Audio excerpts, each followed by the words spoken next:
ಬೆಂಗಳೂರಿನ ಆರ್ಆರ್ ನಗರದಲ್ಲಿರುವ RNS engineering ಕಾಲೇಜಿನಲ್ಲಿ 20ನೇ ಪದವಿ ಪ್ರದಾನ ಸಮಾರಂಭ ಸಂಭ್ರಮದಿಂದ ಜರುಗಿತು.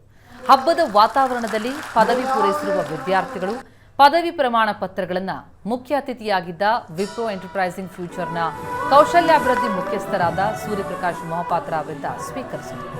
ಆರ್ಎನ್ಎಸ್ ಶಿಕ್ಷಣ ಸಂಸ್ಥೆಯ ನಿರ್ದೇಶಕರಾದ ಕರಣ್ ಎಸ್ ಶೆಟ್ಟಿ, ಮುರಳೀಕೃಷ್ಣ ಮೈಸೂರು ಹಾಗೂ ಡಾಕ್ಟರ್ ಎಂಕೆ ವೆಂಕಟೇಶ್, ವ್ಯವಸ್ಥಾಪಕ ಟ್ರಸ್ಟಿ ಸತೀಶ್ ಆರ್ ಶೆಟ್ಟಿ ಹಾಜರಿದ್ದರು. ಆರ್ಎನ್ಎಸ್ ತಾಂತ್ರಿಕ ಮಹಾವಿದ್ಯಾಲಯ ಆರ್.ಎನ್. ಶೆಟ್ಟಿ ಅವರ ಕನಸಿನ ಕೂಸು. ನಮ್ಮ ಸಂಸ್ಥಾಪಕರಾದ ಆರ್.ಎನ್. ಶೆಟ್ಟಿ ಸರ್ ಅವರು 2001ರಲ್ಲಿ ಈ ಸಂಸ್ಥೆನ ಪ್ರಾರಂಭ ಮಾಡಿದ್ರು. ಅವತ್ತಿನಿಂದ ಇವತ್ತುವರೆಗೂ ನಾವು 24ನೇ ವರ್ಷಕ್ಕೆ ದಾಪುಗಾಲಿಡ್ತಾ ಇದ್ದೀವಿ.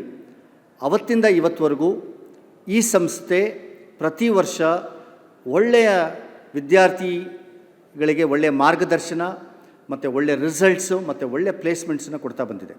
ನಮ್ಮ ಈ RNSIT ಸಂಸ್ಥೆಯ ಒಂದು ಯುನೀಕ್ ಫೀಚರ್ ಏನಪ್ಪ ಅಂತಂದರೆ, ಪ್ರತಿ ವರ್ಷ ನಮಗೆ 18ರಿಂದ 20 ಯೂನಿವರ್ಸಿಟಿ ರ್ಯಾಂಕ್ಸ್ ಬರ್ತಾ ಇದೆ. ಇಲ್ಲಿವರೆಗೂ 207 ನಾವು ಯೂನಿವರ್ಸಿಟಿ ರ್ಯಾಂಕ್ಗಳನ್ನು ನಮ್ಮ ಮಕ್ಕಳು ಪಡ್ಕೊಂಡಿದ್ದಾರೆ. ಒಳ್ಳೆ ರಿಸಲ್ಟ್ಸ್ ಬರ್ತಾ ಇದೆ ಮತ್ತು ಒಳ್ಳೆ. ಎಲ್ರಿಗೂ ನಮಸ್ಕಾರ. ನನ್ನ ಹೆಸರು ಅಭಿಷೇಕ್ ಅಂತ. ನಾನು RNSITನ AIML ಡಿಪಾರ್ಟ್ಮೆಂಟ್ ವಿದ್ಯಾರ್ಥಿ. ಈಗ ಗ್ರ್ಯಾಜುಯೇಷನ್ ಆಗಿದೆ ನಮ್ಮ ಸೆರೆಮನಿಲಿ. ತುಂಬ ಖುಷಿ ಆಗ್ತಿದೆ. ಕಾಲೇಜ್ ನಮಗೆ ತುಂಬ ಒಳ್ಳೆ ಫ್ಯಾಕಲ್ಟಿನ ಕೊಟ್ಟು ಒಳ್ಳೆ ಫೆಸಿಲಿಟಿನ ಒದಗಿಸಿದೆ.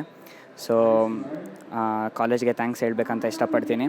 ಮತ್ತು ಈವನ್ ಎಲ್ಲ ಸ್ಟೂಡೆಂಟ್ಸ್ಗೂ ಚೆನ್ನಾಗಿ ಓದೋದಕ್ಕೆ ಎಂಕರೇಜ್ ಮಾಡೋದಕ್ಕೋಸ್ಕರ ನಮಗೆ ಮೆಡಲ್ ಆಫ್ ಮೆರಿಟ್ ಅಂತ ಶುರು ಮಾಡಿ, ಮತ್ತು ಇವಾಗ best outgoing student of the department ಮತ್ತು best outgoing student of the college ಅಂತ ಅವಾರ್ಡ್ಸ್ನ ತಂದಿದೆ ಹೊಸದಾಗಿ.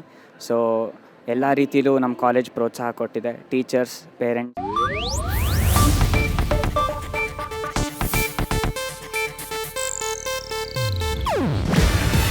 ಇದು ಏಷ್ಯಾನೆಟ್ ನ್ಯೂಸ್ ನೆಟ್ವರ್ಕ್ ಪ್ರಸ್ತುತಿ. ನೀವು ನೋಡ್ತಿದ್ದೀರಾ ಏಷ್ಯಾನೆಟ್ ಸುವರ್ಣ ನ್ಯೂಸ್.